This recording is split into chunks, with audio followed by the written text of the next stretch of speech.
Now, the greatest radio shows of all time.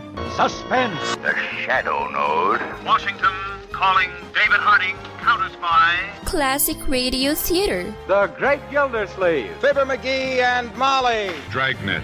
Gunsmoke. The Lone Ranger. Now, step back into our time machine with your host, Wyatt Cox. Good evening, friends of the Inner Sanctum. Don't you know Jimmy in Boston is going to be really happy today because he is the president of the Marie Wilson fan club. And an episode of My Friend Irma always cheers him up. This goes back to January 26, 1948. Irma joins a Lonely Hearts Club. Oh, Jimmy, don't you wish you could have?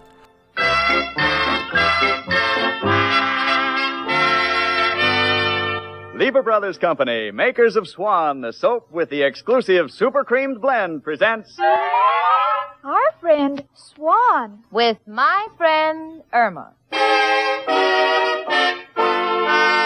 Starring Marie Wilson as Irma and Kathy Lewis as Jane. Friendship, friendship, just a perfect friendship. When other friendships have been forgot, theirs will still be hot. My friend Irma.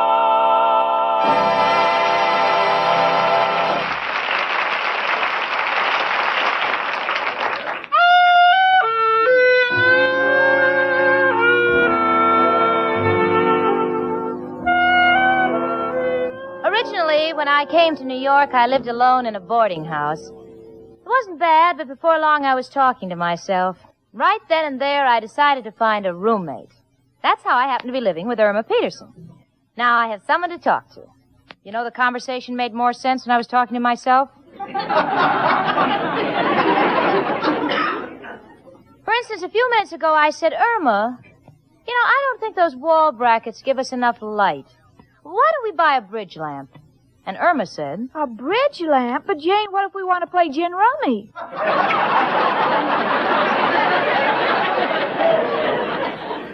These things I never answer. I just pretend I'm back in the boarding house living alone. Or to steady my nerves, I pick up a newspaper and read.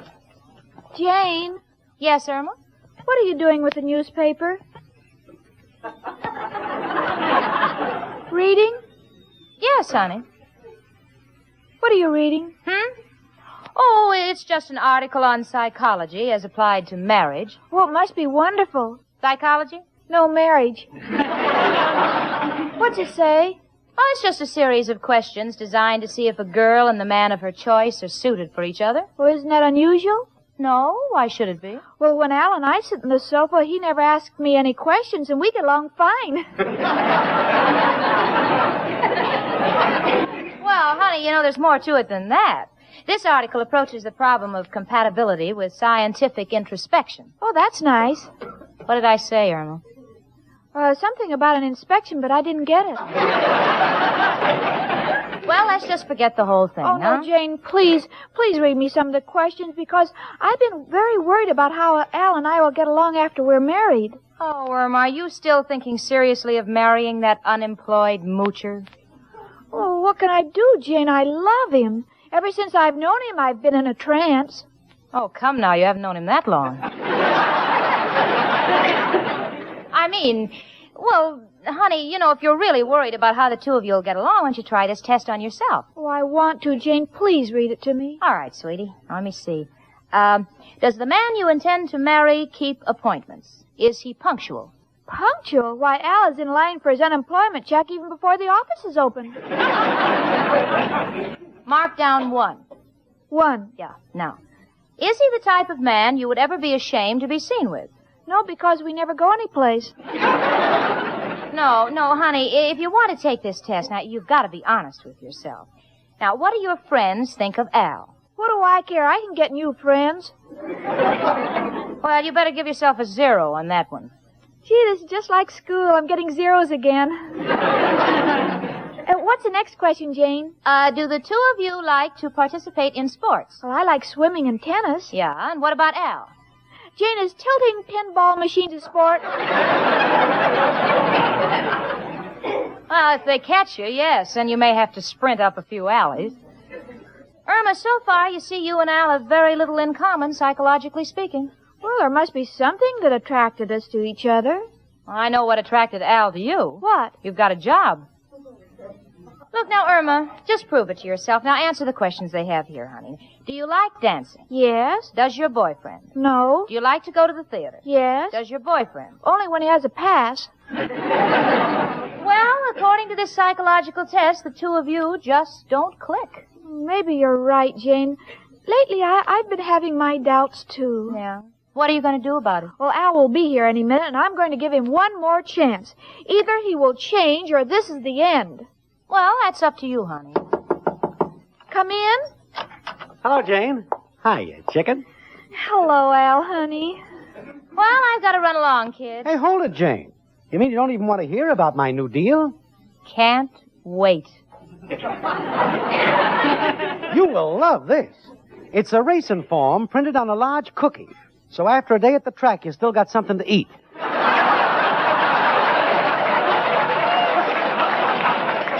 Sounds good, huh? Irma, I can only say if you find you have anything in common with this man, get rid of it. Snooty dame. She ain't ever going to amount to anything. Al, I would like to go to the theater tonight. Will you please take me? Chicken, why this sudden request? Al, it's very important for us. You see, you and I are psychological cases. What are you talking about, Chicken? Al, please take me to the theater. Well, Chicken, why can't we just sit here on the sofa and discuss world politics? Al, I insist you take me to the theater. But, honey, I haven't got a pass. They got a big doorman. And to clinch it, they're painting the fire escape.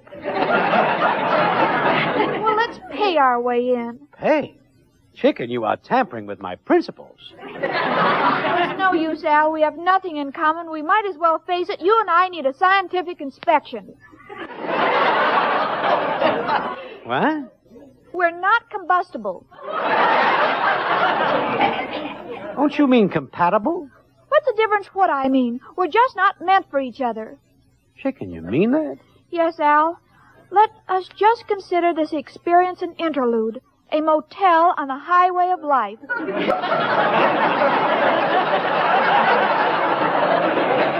Chicken, you're nuts. That's beside the point. This is the end, and I think we should break completely.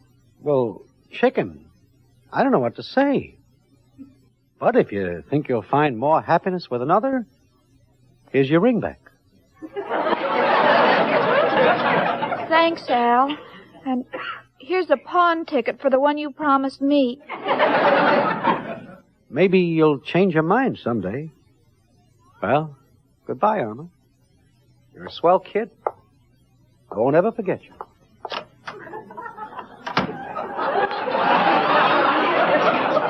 Oh, he's gone. He's gone. Honey, I just passed Al in the hall and... Oh, honey, you're crying. Don't feel sad, sweetie. I can't help it, Jane. I always feel sad when I'm crying. Now, listen, Irma, the worst is over. Now, you must try to forget it. Believe me, it's for the best. I know you're right, Jane, but I never had a man walk out on me before. That's silly. He didn't walk out on you. You walked out on him. How can you say that? I'm still here. Oh, now, look, honey, don't carry on. So, you're really in an enviable position. You have the whole world before you. You're footloose and fancy-free. Footloose and fancy-free? Sure. Now, come on, you dry those tears and let's have a smile. Come on. Come on, now let me hear you laugh. Ha, ha, ha, ha, ha. That's more like it, honey. Be gay. Come in. It's only me, Professor Kropotkin. Hello, Janie and Irma, my two little jigsaw puzzles. One complete and one a few pieces are missing. Why, Professor. Excuse me, a little joke I picked up in a toy store. What's new, Irma? Ha, ha, ha, ha, ha. What's this? Professor, I'm footloose and fancy, and it's free.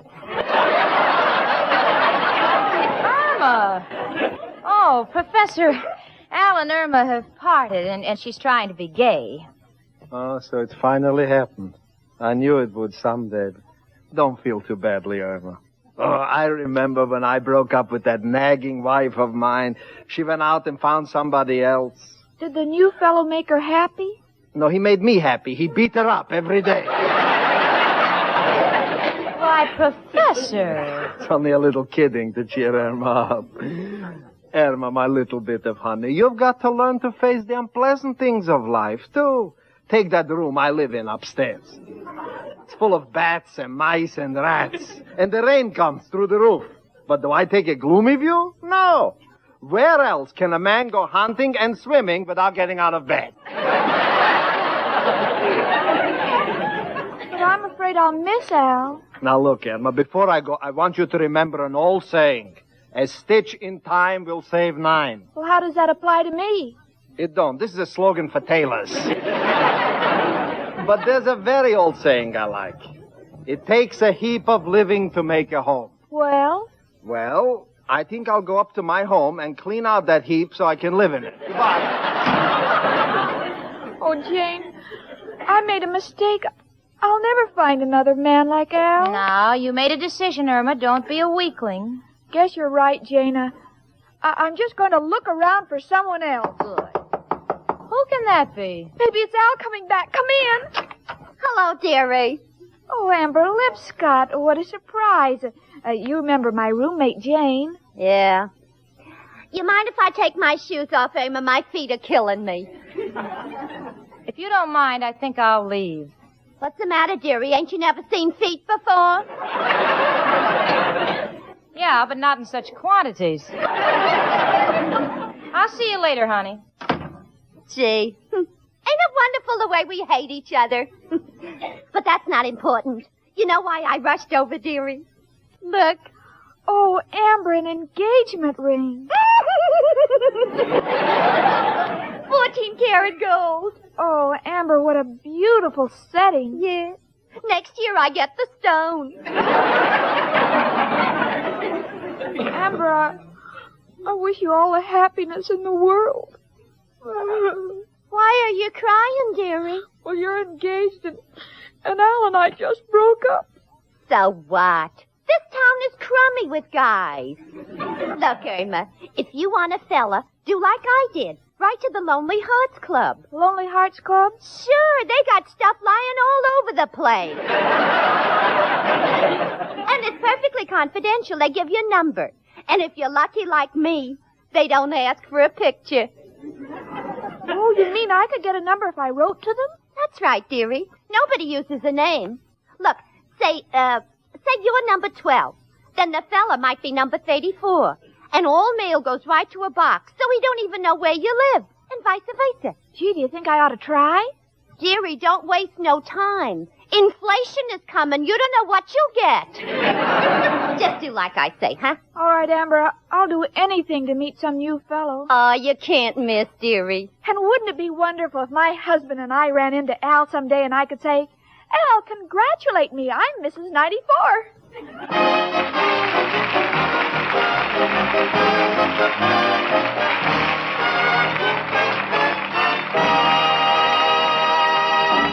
January 26, 1948, Marie Wilson, My Friend Irma on Classic Radio Theater with Wyatt Cox. Mike Lindell has set out another big sale for listeners. It's the first of the year bedding sale. Half price on the MyPillow sleepwear, the wonderful Giza Dream Sheets, the 2-inch mattress toppers. It's like a MyPillow for the rest of your body. Also, the blankets and quilts and comforters, they are all half price right now, 50% off if you use our promo code USA. Also, big overstock. If you know somebody who's expecting, the body pillow, it's regularly $120. It's now $39.95. Also, select pillows, couch pillows, and individual towels are deeply discounted. Go to mypillow.com, click on the radio listener square, use my promo code USA, or call 1-800-951-8175. The first of the year bedding sale at mypillow.com. Promo code USA.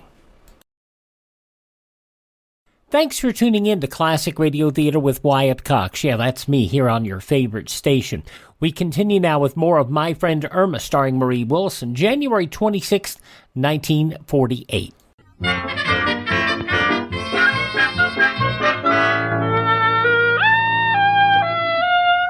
Well, Irma has enrolled in the Lonely Hearts Club. I don't know why she did it, but I suppose if it was good enough for Amber Lipscott, it's good enough for Irma. So already she has a number, 75. Irma's kind of worried about her number. She's afraid if she signs her letter 75, she won't get a man under 80. So I explained that the number has no personal significance, and right now Irma's writing her first letter to the club. It'll be forwarded to some unknown man. Dear, to whom it may concern, I am a lonely girl, my heart is broken. I have blonde hair and blue eyes and nice legs, and would like to meet a man in the same condition. No, sweetie. No. What's wrong? Well, you put all your eggs in that basket, but they're scrambled. You better let me help you, sweetie. All right, Jane. Good. Dear sir, I am 22 years old, blonde, considered attractive, and I'm quite lonely. I should like very much to make the acquaintance of a gentleman who is also lonely. Now, sign it. With best wishes and all my love, 75. P.S. This has nothing to do with my age. No, sweetie, just sign it sincerely, number 75, huh? All right, Jane. Do you think I should spray a little perfume on it? You know, the bottle Al gave me? Irma, I have smelled that perfume. It will not only keep men away, but also mosquitoes. No, honey, you just mail as it is. All right, Jane.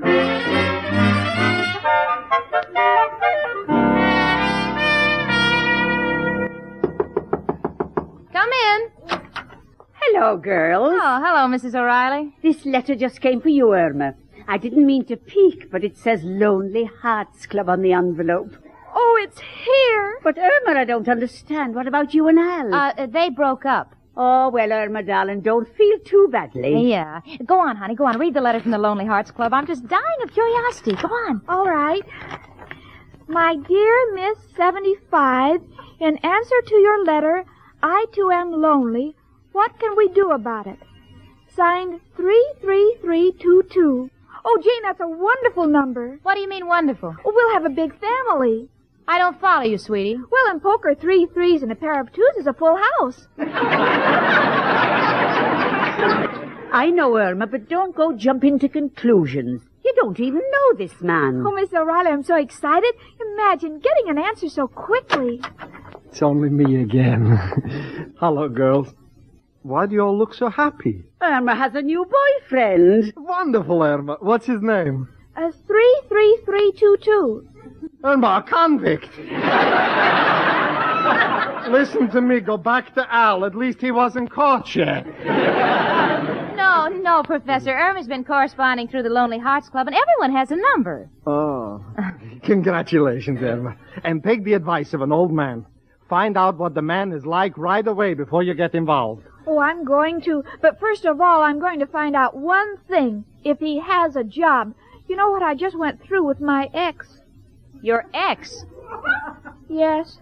I want to even forget his name. Of course, my ex was very sweet to me. And my ex made me happy. And I loved my ex. I dreamed of that day I would marry my ex.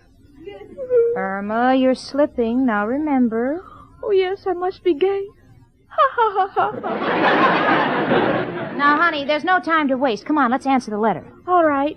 Come on, Mrs. O'Reilly. They want to be alone. Let's you and I run around the block. Oh, that's silly. Who's going to run around the block? You are. You'll ask me for the rent, and when I give you my answer, I guarantee you'll chase me around the block. So let's start now. Goodbye, and good luck, Irma. All right, honey, let's get started with your letter.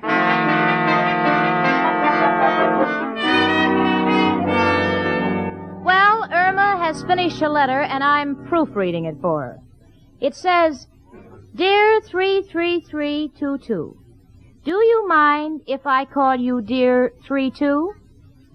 I feel I know you well enough to call you by your initials. I was thrilled to get your letter, and I hope you turn out the way I picture you. Of course, your writing is very small. Are you short? I hope not, because I'm considered the right height for 5'4". I wouldn't want anyone shorter than 5'4.5" because I want someone I can look up to. What else is new? Have you got a job? I have, and hoping to hear the same from you, I remain affectionately 75.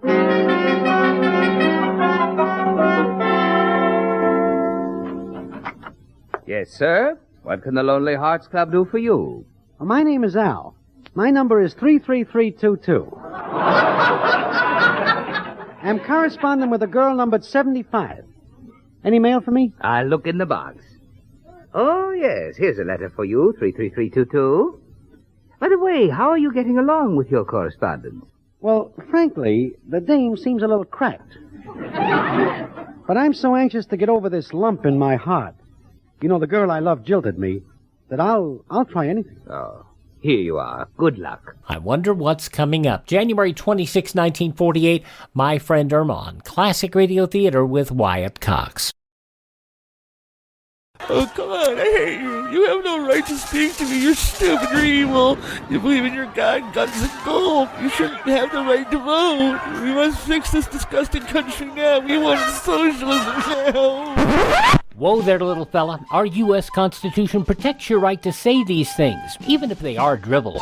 Our founders believed in our inalienable rights granted by God, not some mafia. Our Bill of Rights protects your personal freedoms, your absolute right to speak to others, whether loving and kind or hateful and stupid. Utopia doesn't exist. It only destroys. Millions of innocents slaughtered by the communists in Cambodia, China, and the Union of Soviet Socialist Republics. And millions of people were gassed by Hitler's National Socialist Party.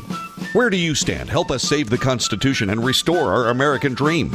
Go to SaveMyFreedom.com. That's SaveMyFreedom.com. Brought to you by the American Media Council.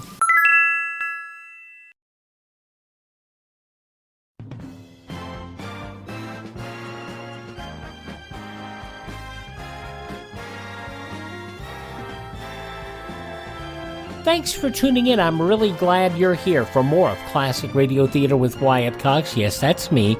The conclusion now of Marie Wilson in My Friend Irma, January 26, 1948.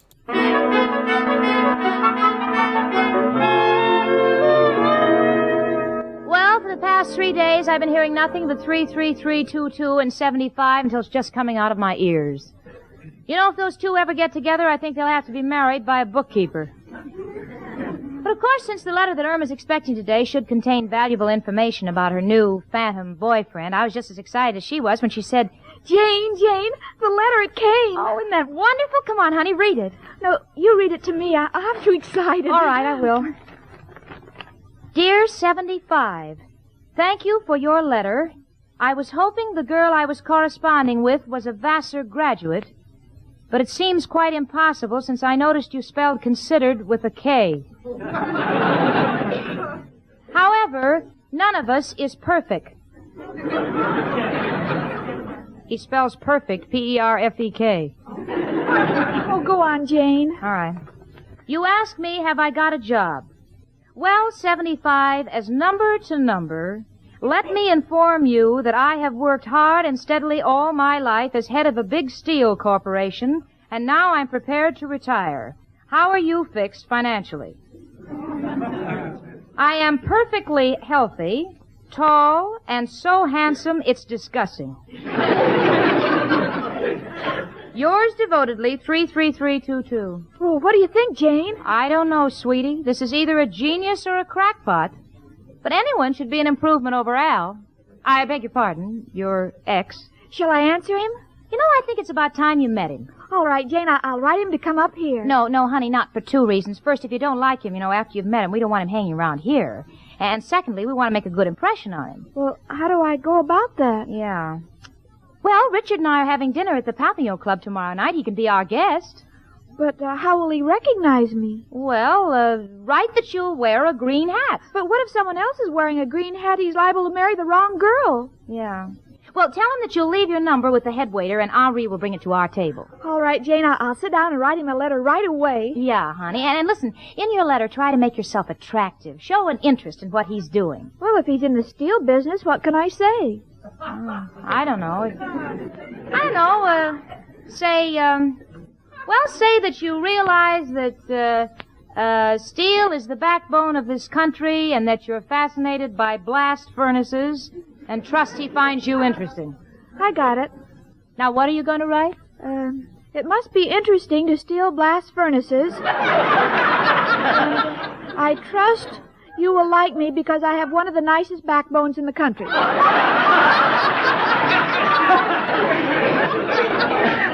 Hold it, honey. Just hold it. Just invite him to dinner at the Papillon Club.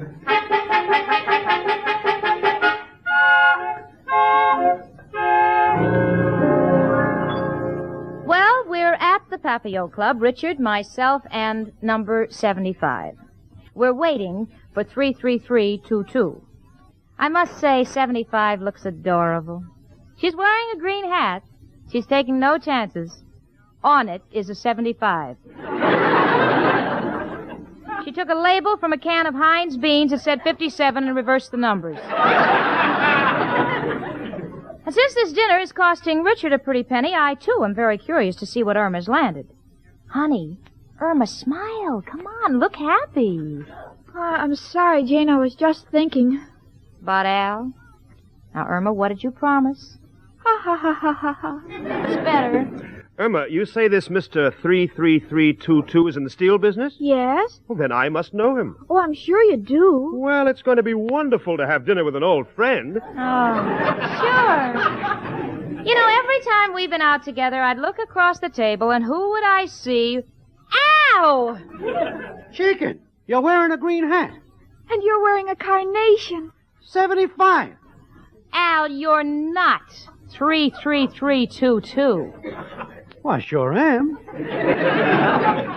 What a roundabout way to get a free meal. Oh, Al, I'm so glad to see you. Me too, Chicken. Now, just a minute, Al. You have your nerve working steady. A steel magnet. I don't even know what I wrote. I didn't even know it was Irma. All I know is I was going crazy for missing her. Lots of guys turned to drink. I turned to the Lonely Hearts Club.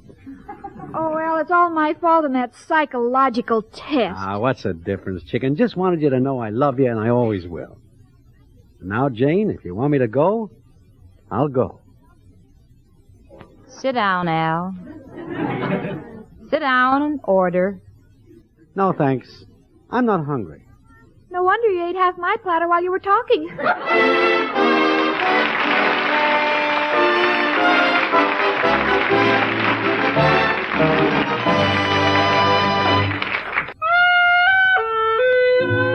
Well, Irma and Al are back together on the sofa, and they're as much in love as ever. They're making gooey talk. He says, "How's my darling little 75? Oh, just fine, my great big 33322. And if that isn't nauseating enough, Irma is now making with more numbers. 14. No, I don't like that. 32. Yes, 32 and 33. Irma, I know Al is 33322 and you're 75. What are those other numbers? Oh, I'm just picking out names for the children. Well, with language like that, what can I say but 23 skidoo to my friend Irma.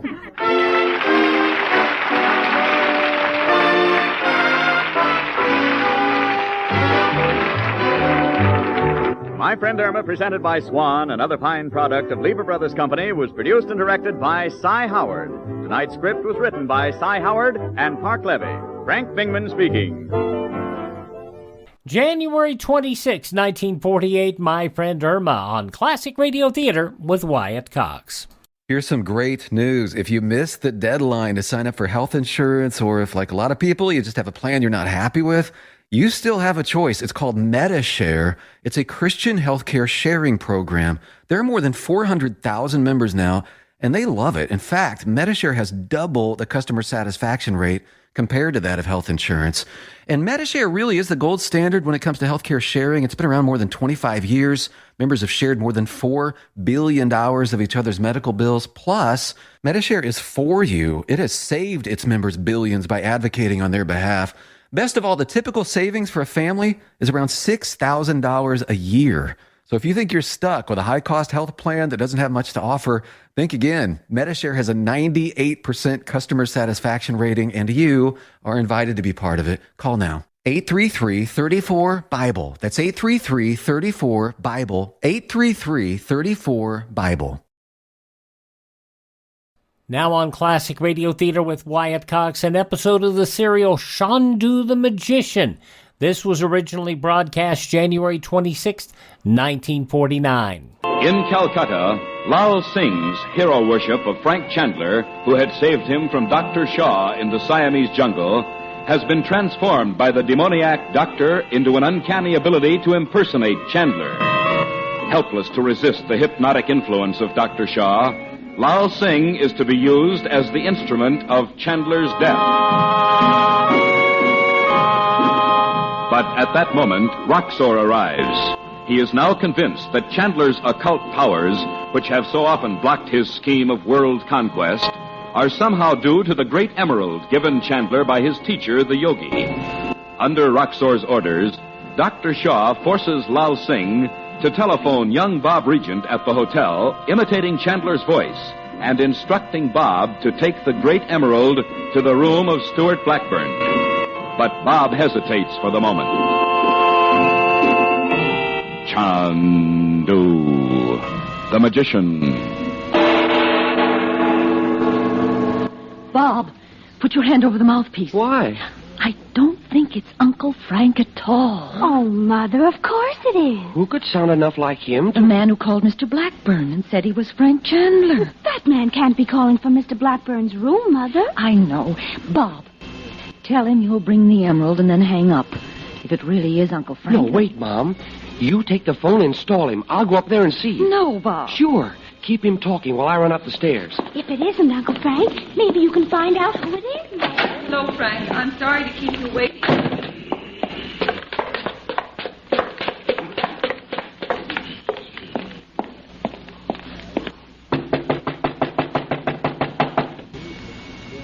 Mr. Blackburn, it's me, Bob Reagent. This sure is funny. Uncle Frank, are you in there? Oh, jeepers. I was beginning to think you... Hey, why are you sitting in the dark? Uncle Frank, are you in here? Hey, what's the idea? Oh, if I could only see what... Well...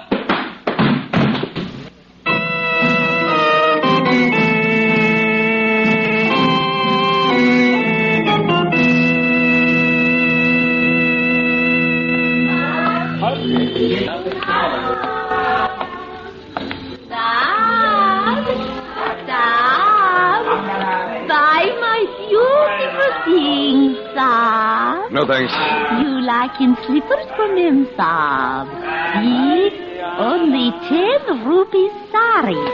Beautiful silk from Kashmir. Mem Saab loving you very much, you bringing her sari.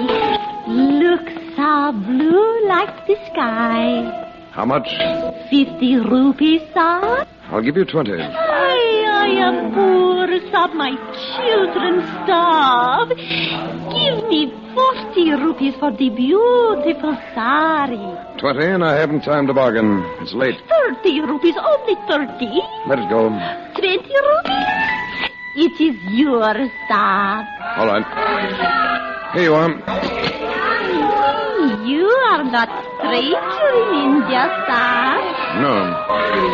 Why, what's that? Where, Saab? On the mat next to the bees. Beautiful emerald, Saab. Worth many rupees, see? It's beautiful, but it's not an emerald. Beautiful emerald. I suppose there's no use asking where it came from. It is sold to me by Prince, Saab. Yes, I can imagine. Tell me, how much do you want for it? I must go home to my children, Bob. Take the emerald for 100 rupees. 100 rupees for a piece of green glass? Why, hello, Lao Tsing. I was just going down to the yacht to see... Lao Tsing. Nishta. My brother sells jewels, Bob. He knows this emerald. Lao Tsing. Oh, Bob, do not touch him. See how his eyes see nothing. He is under an evil spell. Do not touch him. Stand still, Lao Tsing. Bob, the curse will come to you and to me. His shadow falls upon me. Stop that. As soon as I get this band off his arm. There. Don't touch it. I'll throw it in the river. It's all right, Lao Tsing. Mr. Chandler, what am I doing here in this street? Just coming out of Holkar's house. I'll walk back to the yacht with you. Bob, the emerald. Take it for 10 rupees. Oh, it's worth more than that. Here. I would not walk beside him for a laugh. It must be very late. Yes, it's after 1 o'clock. What can I have been doing since this afternoon? Don't you know? Well, I left you at the hotel. Came back along this street and went aboard. That's all I can remember. Oh, Mr. Chandler, can't you help me? I think so. When we get to the light at the corner, we'll stop a moment. Why? I want you to see me clearly. You think Dr. Shaw's found a way to control my mind again? Yes, I do. Oh, no. Look at me, Lao Tsing. Hidden in your mind are the things Dr. Shaw has told you to forget. Remember them. Now. Don't look away. One by one. Remember. Let's walk on. You know now. Yes. I was to imitate your voice so perfectly that no one could tell which of us spoke. I didn't believe it was possible. But when I spoke, it was with your voice. I'm glad to know it was you. Do you mean you knew of this? I knew it was being done, and I thought it might be you. If I'm to be controlled, like a puppet by Dr. Shaw for the rest of my life, I'll end it tonight. Lao Tsing, put that thought out of your mind. But, Mr. Chandler, how can Forget I... it. How did Dr. Shaw reach you this time? Why, Oh, yes, I remember. A man named Dookie came aboard. He said he brought a letter from my father. Before I realized what he was doing, he'd fastened the metal band on my arm. Dookie Ram, isn't that the fellow who drove the car for you the day we arrived? Well, yes, he's well known in Calcutta. He can always be trusted to deliver a message, make small purchases. Well, you know the sort. Lao Tsing, you must go home at once. Well, how can that help me, Mr. Chandler? I'll find a way to stop Dr. Shaw. Tonight, order your crew not to allow anyone aboard. Tomorrow, I'll get transportation for you, and I'll bring it to you myself. How's that? I don't know how I can thank you. Never mind. Go aboard now and don't worry. Good night. But I have a feeling there's something I still haven't remembered. Tell me in the morning. Oh, by the way, would you like to go out to the airport with me? I'm seeing the family off for home. Oh, yes, very much. Mr. Chandler, it's Bob. What's that? Where? No, I mean I called him on the telephone only a moment ago. Oh? From Holkar's, saying it was you. And then what? I was ordered to tell Bob to bring an emerald of yours to Mr. Blackburn's room in the hotel. An emerald? Was Roxo with you? During these experiments, I'm never conscious of anyone except Dr. Shaw. Well, I know the emerald Dr. Shaw meant. Bob would have no idea to where to look for it, even if he believed he was talking to me. Oh, Mr. Chandler, if the stone is lost, I hope you'll allow me to replace it. Oh, thank you, but Please don't refuse, sir. It's a very small return for what you've done for me. The emerald isn't lost. Oh, I hope not. Remember now, don't let anyone come aboard until I call for you in the morning. I won't. Good night, Lao Tsing. You'll soon be out of all this.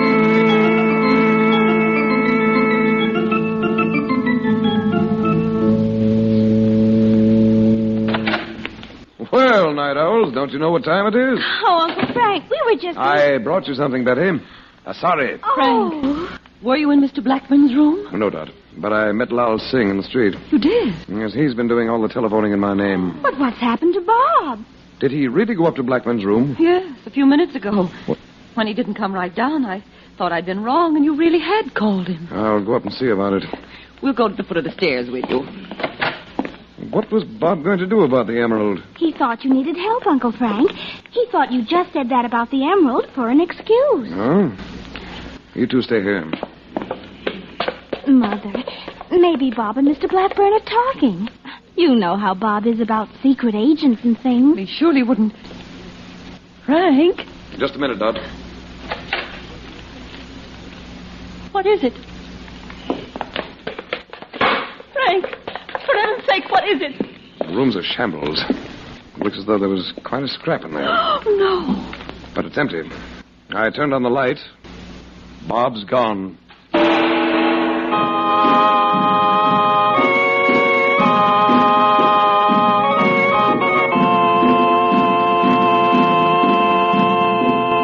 For a limited time only, Chandu's Assyrian money changer trick is back in a thrilling encore offer.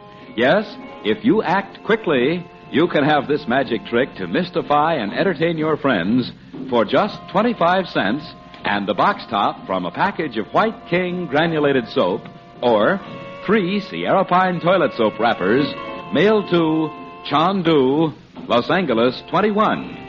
This trick is so clever, it is very hard to detect, yet so easy, any child can do it.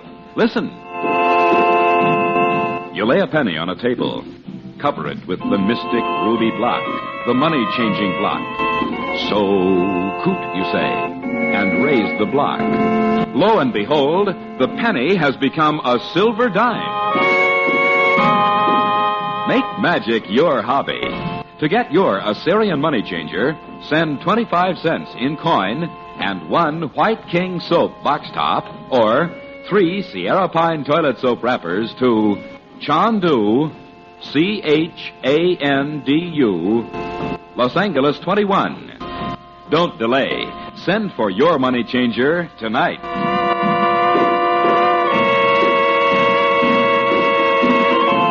And now, attention. Time change. Beginning Thursday, February 3rd, you will hear Chandu the Magician at night. In a new series of dramatic half-hours, Chandler, Dorothy, Betty, Bob, all as you know them now, against a colorful background of mystery, romance, intrigue in fabulous India, timeless Egypt. Remember, beginning February 3rd, 8 p.m. Pacific Standard Time, 9 p.m. Mountain Standard Time.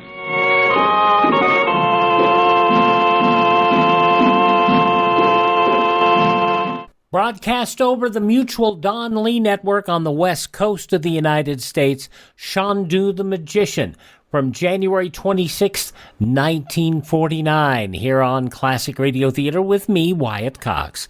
Thank you so much for making us a part of your day. Our webpage, classicradio.stream, where you can stream our shows on demand, learn more about classic radio collecting, get all of our social media contacts, and you can also contact me through that page. That is classicradio.stream.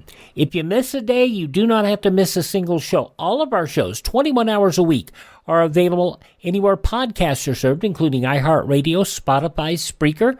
Just search for Classic Radio Theater with Wyatt Cox. Please thank this radio station and support their advertisers.